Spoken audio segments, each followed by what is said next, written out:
Good day, YouTube. I am here with my friend Garth. Garth served in the Air Force for 30 years, and we worked together. He retired a few years ago, but he retired as a Chief Master Sergeant, and he took his career all the way to a Command Chief. I think this would be a great treat for you because you're going to get to hear his input, his advice on his career, advice for you, some of the things that he did over 30 years, primarily as a chief, and if he wants to talk about the Command Chief aspect. Garth, the floor is yours. Yeah. Well, like I said, I'm retired. Let me caveat that right away. So I'm retired Chief Master Sergeant Garth Meade. I served 30 years.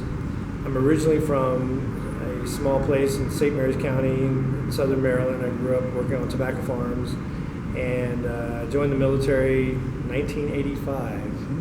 And how old were you?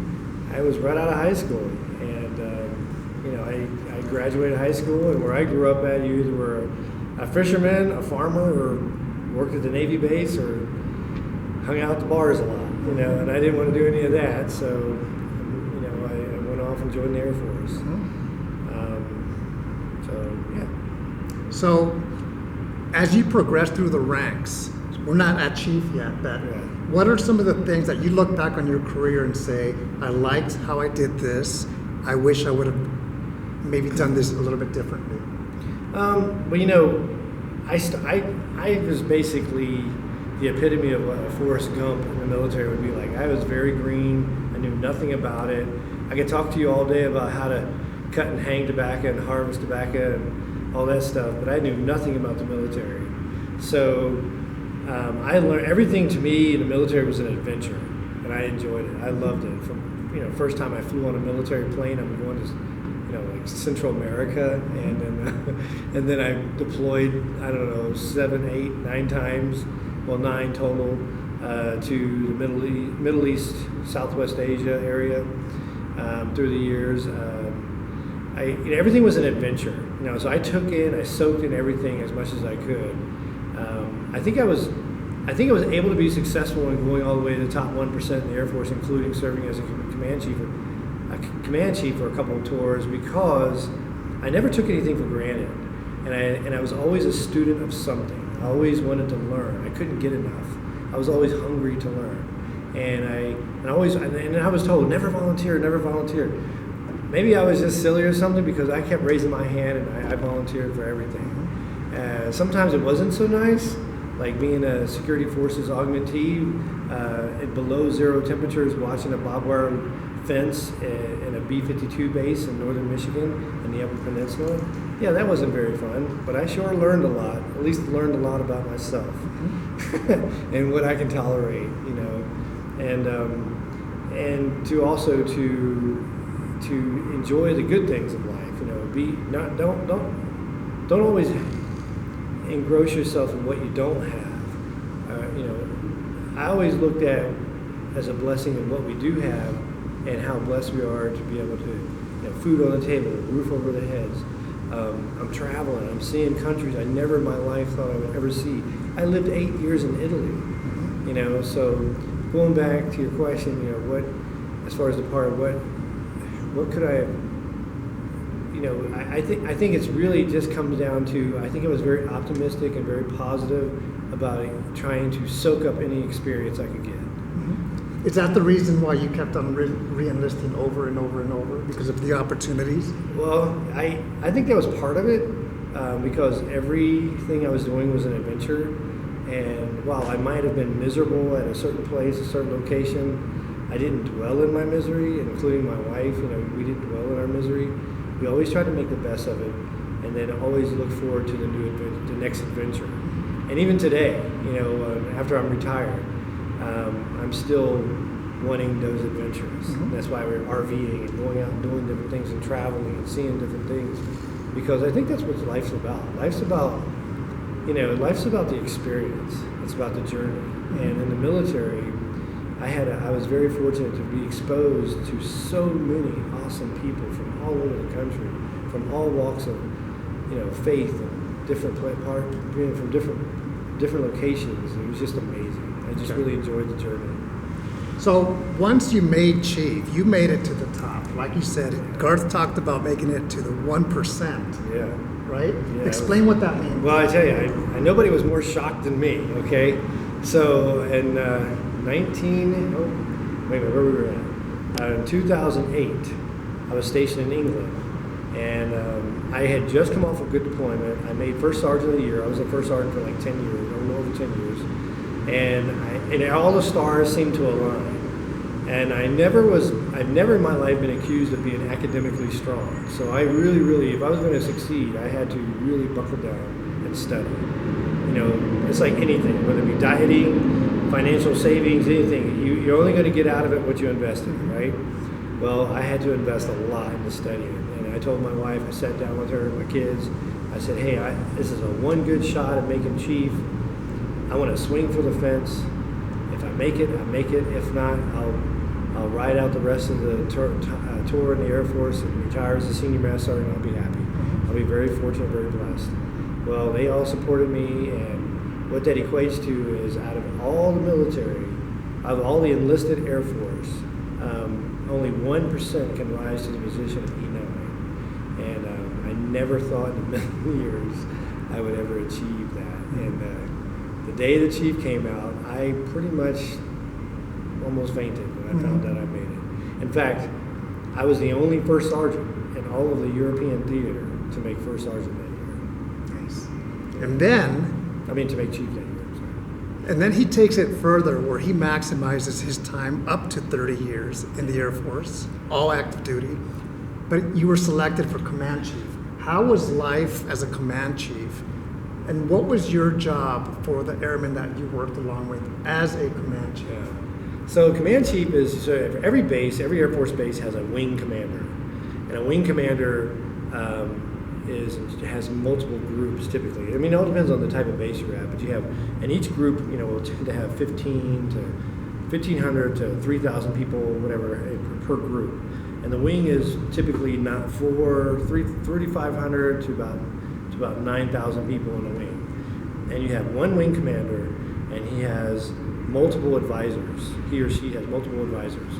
And one of his advisors is the enlisted advisor, top enlisted person that competes for that particular position. And the cool thing about that is a wing commander, he or she actually gets to review the list of chiefs out there that have made the command chief cut, and they get their pick and interview from that list. And then, because we want to interview, we want to make sure it's a good match. It's not necessarily who's the most qualified, because they're all super qualified. I mean, you're very humbled to be on the list at all. But then to be chosen, it really came down to just a connection. If you had a connection with a commander. And I had multiple interviews, and I could tell right away in the interview, probably not connecting very well, because jokes I'm making and jokes they're making, we weren't connecting.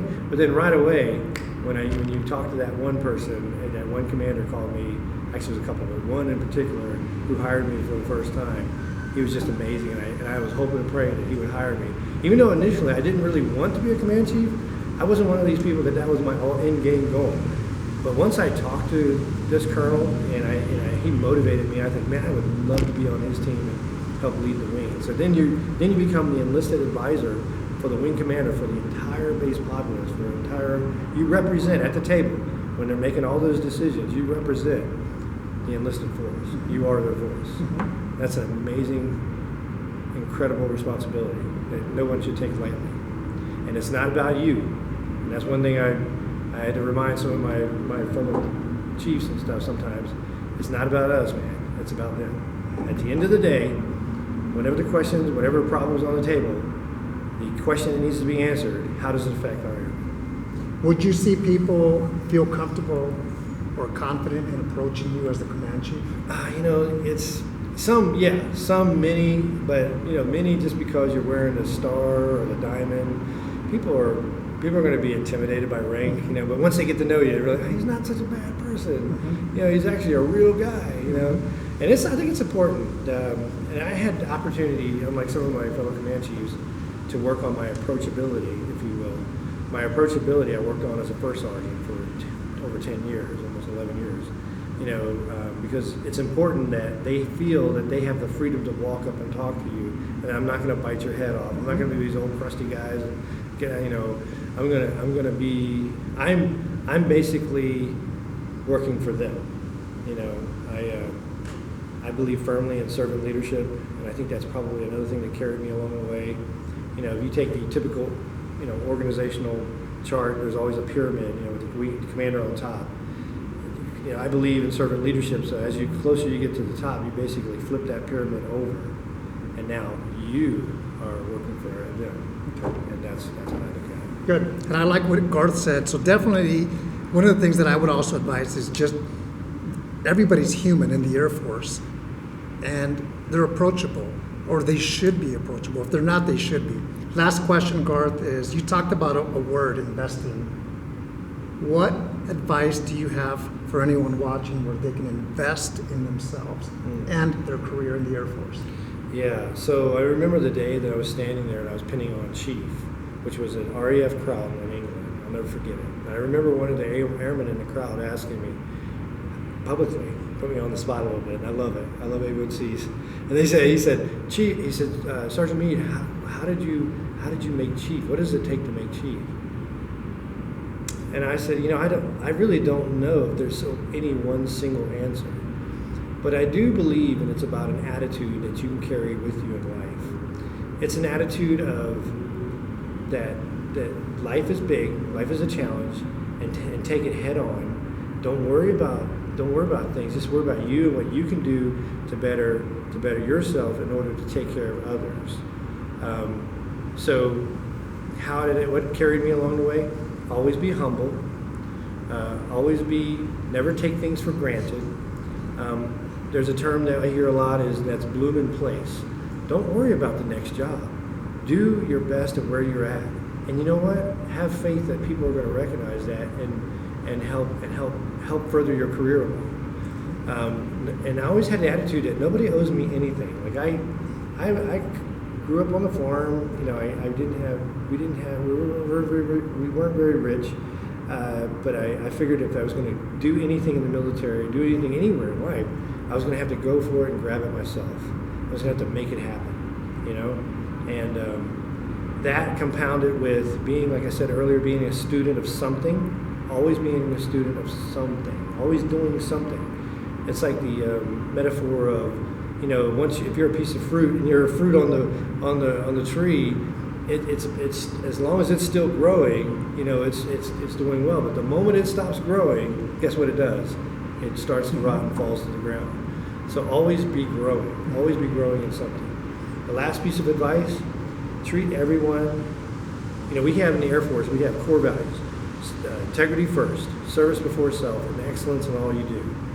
I also had a couple other guiding lights that I followed through my whole career: equality. Treat everybody the same. Treat everybody equal. Did I treat NCOs the same as I treated airmen? No. But you know what I mean. Treat all our brothers and sisters the same. Dignity. Treat everybody with respect. When I was a first sergeant, I'm in the process of administratively discharging or sending somebody to jail, I still always treated them with respect. Might have hated what they did, might have hated their crime and everything else, and it wasn't really great for our Air Force culture, but I never disrespected them. I always treat people with respect. And the last one is discretion. What I mean by discretion is be the person that people will want to trust. Don't go blabbing at the water fountain or wherever and talk about people's business. Be that person. Be that person that people can trust. That they know if they come to you with a problem, so they're not going to hear it from somebody else. Great words of wisdom from a retired command chief, someone who's Garth served 30 years, like I said.